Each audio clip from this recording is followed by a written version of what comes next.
Thank you very much, ladies and gentlemen. I am delighted to have an opportunity to be here at the Republican Jewish Coalition, to have a chance to address some of these critical issues of the day, and I appreciate the opportunity to be here with all of you. I know many of you, and I'm happy to have a chance.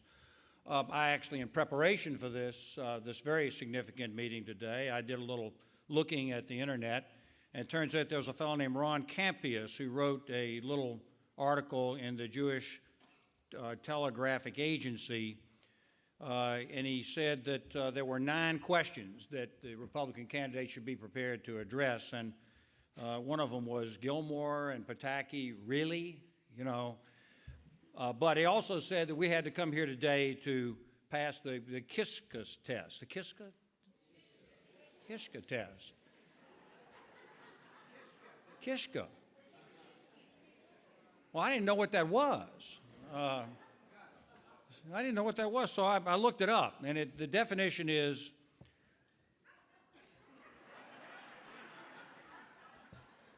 a beef or fowl intestine stuffed into a mixture as of flour, fat, onions, and seasonings, and roasted.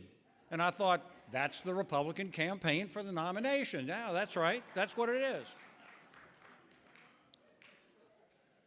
So I'm glad to have a chance to spend some time. I'm going to go through some things, hopefully, fairly quickly, and then do a lot of Q&A, I hope. First of all, I think everybody in this room understands the significance of the California attack that has occurred in the last 24 hours. The facts are still coming out as to what it means and who did it and why and motives and all of that. Well, sadly enough, I think all of us are praying for the victims who have lost their lives. There were actually, according to this, 12 or 14 people who died and 21 who were injured. It is a sad day, but it's been several sad days just in the last several weeks. I want all of you to know that while some of the people out there are saying today that this is not an act of terror, I assure you it is an act of terror. It is. It doesn't have to be directed from ISIS, as everybody seems to be talking about now, in order to be an act of terror. What is an act of terror? It's an act that is intended to create uncertainty, intended to create fear. It's to project the fact that there was randomness, the fact that it was a military group of people dressed in a military way using military armament. We may find that this was an act that was underway for quite some time, and they were simply looking for their target of opportunity, and this fellow saw a lot of people congregated in one place and said, now's the moment.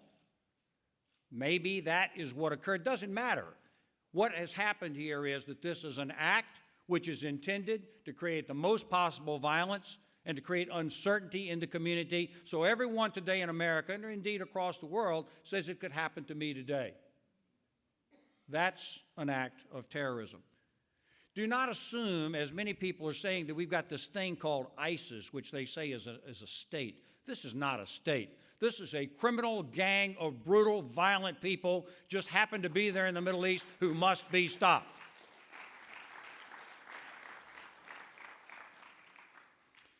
ISIS is widely misunderstood.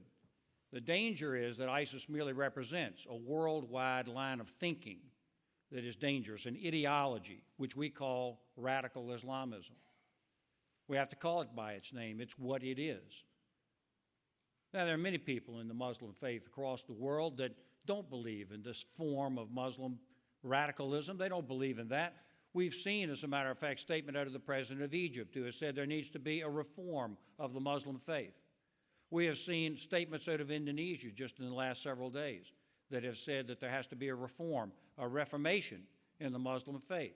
So we don't need to condemn everybody of the Muslim faith worldwide, but we do need to condemn radical Islamism, people who put people in cages and burn them up, people who behead them, who enslave women. This is savage, Middle Ages type of barbarity, and it has no place in the modern world of civilization.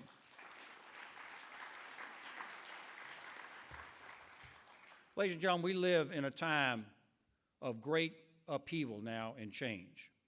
This is not an isolated incident that has occurred in California or that occurred so significantly in Paris just in the past week. I believe that we will see Paris in the long run as just as significant as the 9/11 attack. The 9/11 attack awakened us to that which was already going on. Paris now has renewed that and said this is still the international war of violence that is going on to this day. We are in a time of great change. This is a time of an international guerrilla war against the United States and against the Western world. It's not like anything that we've seen before. It is the ability to use modern technology like jet airplanes, modern weaponry like an assault rifle, the ability to speak and communicate through the internet, and the ability, above all things, to use the press to your advantage. This attack could have occurred anywhere. This attack occurred at a place for disabled people. It could have occurred just as easy at a synagogue, as in fact it did last year, and could again this coming year. As I said the other day in a talk, this is not the end of this. This is just the beginning. And we must be ready and we must be prepared because the world is breaking down. We are seeing now an assault on the nation-state structure of the world. ISIS is intended to be an international global caliphate obeying Sharia law. This is not something where they're going to say one nation versus another nation. It's not that at all. Israel is, in fact, involved in this and is going to be involved in this situation. And there's much that still has to be done because of this time of great change. And we are under assault. And we're under assault at home. The free market system is under assault at home. I never thought I'd hear myself say that. But we are seeing that today. Allegations that somehow we have to have an income equality, which means, of course, that you're under the attack of entrepreneurship and the ability to gain wealth and opportunity in this country, which is the American way. We're under assault at home domestically, but we're under especially assault internationally. I remember in 1996, when I was the Attorney General of Virginia, I was just considering running for governor. I was invited to go to Israel with Project Interchange and spent about 2 weeks in Israel at that time. And I still remember some things very vividly. I spent the night on the Golan Heights. And in the dark, they took me over to the far end, to the east end of the Golan Heights, and you could look out over the desert, and you could see Damascus, Syria. It's right, many of you probably have done the same thing. It's right there. It's only a few miles, 40 miles away. I remember riding down into Tel Aviv and going to the American embassy down there to talk to people, and they had built barriers along the street so that a car couldn't be pulled up to the American embassy and exploded. I remember that, and I thought to myself, how strange that is. What a dangerous place this must be that that kind of construction would have to be put into place. Think where we are now. Think where we are now, those years later. I had an opportunity to visit with the Attorney General at that time because I was the Attorney General. And I remember she spoke to me about, I was the Attorney General of Virginia. She spoke to me at that time about the crisis that Israel was feeling at the time and the danger. And I said at that time, how could you possibly torture people? We shouldn't be in the business of torturing people. And she said, well, you wait until you're under challenge, until the United States is under threat, and then see where you are. And now we've had that long debate over these last number of years. That time in Israel was very significant for me and very important. I learned an awful lot from being there. And I tell you, ladies and gentlemen, right now, I've been there, I've seen people. I know what the challenges are. I've stood on one end of the Golan Heights and looked at Damascus. I've stood on the other end of the Golan Heights and looked down on the Mediterranean Sea. And I know the dangers that are there, and that Israel is a friend and a part of the construct of Western civilization, and as President of the United States, I will stand behind Israel to the very end.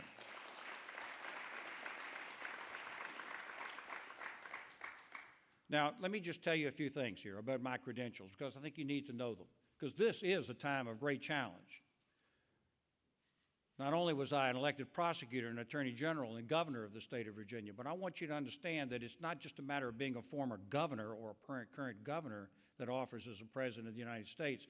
But unlike the other governors that are coming before you, I have foreign policy experience they simply do not have. My degree is in Soviet area studies from the University of Virginia. I joined the United States Army and became an Army intelligence agent stationed in NATO in West Germany during the Cold War. That's right, there aren't but two veterans in the race.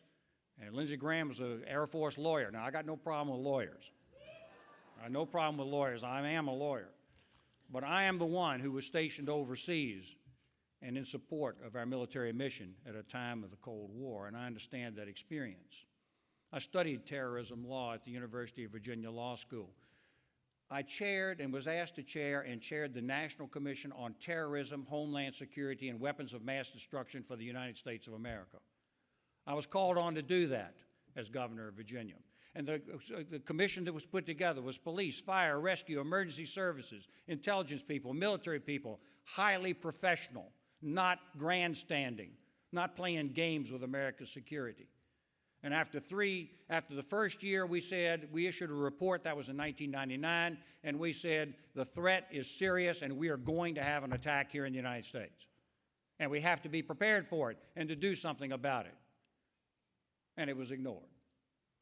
Then in the year 2000, we issued our second report and we said the attack is coming. We must have a national security to address this issue, so we're not just making it up as we go along, and that was ignored. And then finally, we came to the end of our process and sent the last report off to the printer, and the 9/11 attack happened. Well, ladies and gentlemen, I was the governor of Virginia during the 9/11 attack. In fact, I was in New York City the day before the 9/11 attack.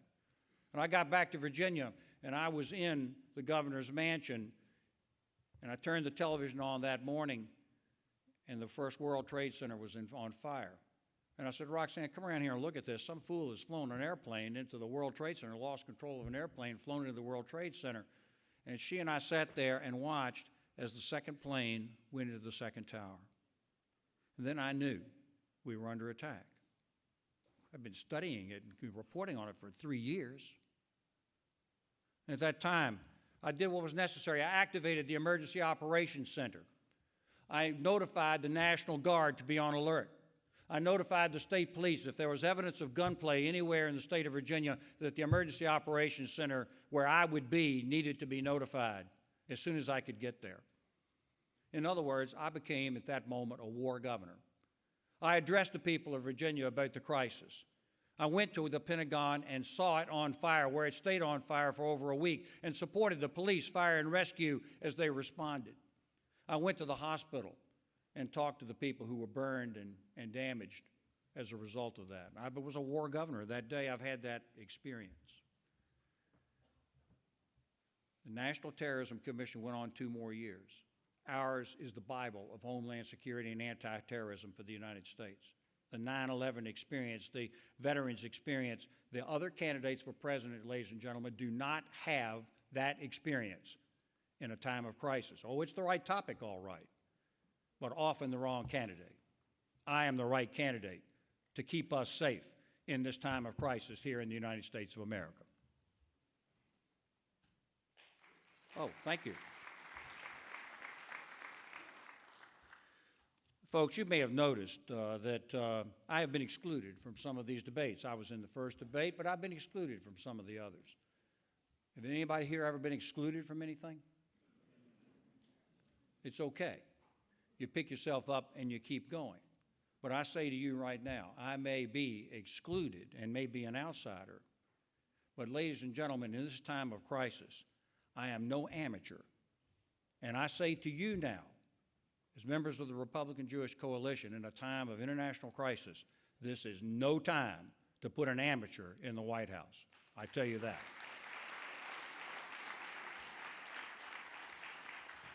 I do have a plan because I understand the danger of this. The danger is dual. We have the international guerrilla conflict, which I've referred to, and we also have the state conflict. The Russians now have emerged because of our policy under President Obama of pulling back. We have presidential candidates who, on the Republican side, that would like to withdraw and pull back. It creates a vacuum and it's very dangerous. The Chinese in the South China Sea. The Iranian deal. The Iranian deal, which I oppose. And you know what they did? This is supposed to be a treaty submitted to the United States Senate for 2/3 approval. The Corker Amendment changed it and turned it on its head and made it necessary for Republicans to achieve a majority to oppose it. And 2/3 So 60 votes to get it off the floor, and 2/3 to overcome a potential veto. And you know what? That Corker amendment was voted for by all 4 of the Republican senatorial candidates running for President of the United States right now. This is no time, ladies and gentlemen, to put amateurs in charge of the national security of this country. My plan is to provide strong presidential leadership that makes it clear what we're doing. My plan is to build up the United States military and to take the sequester off of the United States military budget, to build a new NATO across the Middle East. And in terms of the international guerrilla force, we have the forces that are going to be necessary, not just the military, but also police, fire, and rescue, build up the intelligence community in this country so we know what the enemy is doing, and to prepare and to fight the ideological battle that I've referred to right now. Because, ladies and gentlemen, much of this war that we're engaged in is an ideological war. There are people going to the Middle East right now who think they're doing the right thing. We have to stand for what is right and just. We have to call on the Muslim community in America and worldwide to stand with us and to say that what is going on is wrong and fight this ideological war. Because the barbarity, the savageness of what we're seeing in this radical Islamic philosophy cannot stand, and we have plenty of reminders of it. Last night, I was watching Schindler's List. Everybody here has seen Schindler's List. I was struck right at the end where they presented Schindler because who had been transformed and changed by his experiences during the war with the ring. And the man said to him, "He who saves one life saves the world entire." And I also thought about an earlier movie, 1961, Judgment at Nuremberg, where the judge pronounces judgment right at the end. It's the great moral lesson of the movie. A country isn't a rock. It's not an extension of oneself. It's what it stands for.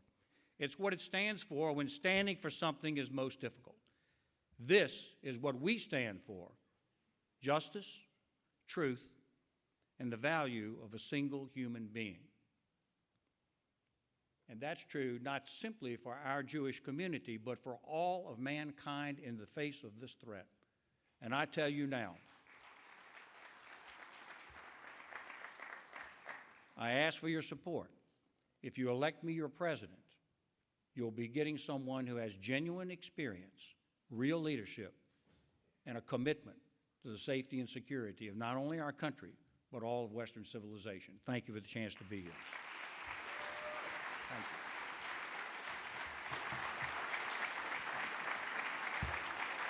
You want to take a couple questions, Governor? Sure. We got about 5 minutes. We have about 6 minutes for quick Q&A. Excellent.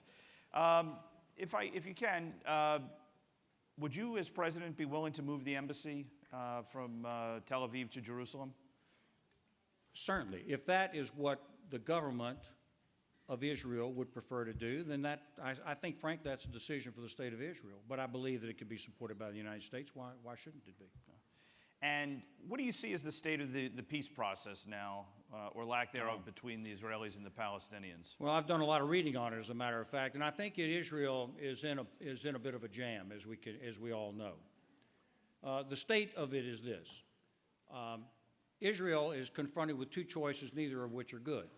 One is a two-state solution, but the anxiety and the fear there is that people like Hamas will be in charge of that other state, and then suddenly there'll be a perpetual state of war right there within that confined area. But meanwhile, if there's no two-state solution, then there will be a further request and demand for more civil rights and voting rights for people and the rights of return, and there is a danger that Israel will lose its Jewish character as the years go on. The word right now is that Israel is in a wait-and-see mode right now, and that is the status of where we are. And right now, I don't think there's a solution on the horizon. And your position as it relates to the Syrian refugees, resettlement in the United States? Yeah, I've opposed the settlement of Syrian refugees in the United States. I do not wish to be not a humanitarian. I don't feel that way. I understand this and the sympathy, particularly for young people who are fleeing this. There are conflicts all across the world, and we have to have a consistent policy. We don't have one. Meanwhile, there's danger for people coming in that we don't know. And frankly, we've got refugees and people who've come in from all across the world, many in illegal status, and we haven't got that solved yet. So I think we need to take care of our own business first. Okay. Of the different hotspots around the world, this is a question we've asked for a number of the candidates, rank the biggest challenges that you think you would face as president. Russia, China, radical Islam. Oh, well, first of all, the radical Islam is the biggest problem. And the reason is because it's a new form of warfare. We are not behaving as though we understand this. I actually do understand this problem. And I understand that it is a war for the minds of people. And we have to reestablish, as I said in my remarks, the standards of civilization for the world, and to say what's right and what's wrong, and to be strong and decisive about that. And then at that point, people are going to understand that if they go over there to commit acts of savagery and barbarity, that it is not inappropriate, it is not acceptable in modern civilization. And that is the main thing that we have to do. But of course, ISIS obviously has to be stopped. It can't become an actual state. We can't allow that with actual borders and governments and armies. That's not permissible.